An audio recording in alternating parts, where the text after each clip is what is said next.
If your knots are loose and slipping, here's 2 ways to fix them. When tension is lost after the first throw, pause before finishing the knot.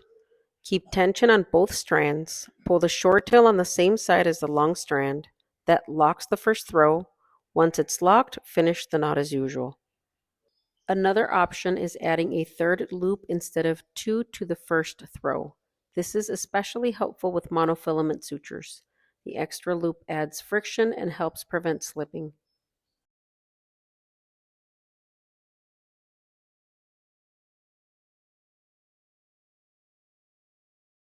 Lost tension on the first throw is a common cause of loose knots, but it doesn't happen every time. If you maintain good tension on the first throw, there's no need to change anything. You'll notice this more with monofilament sutures. Braided sutures tend to hold better because they have more friction. These adjustments are only needed when the first throw tension is lost. I hope this was helpful. Subscribe for more videos like this.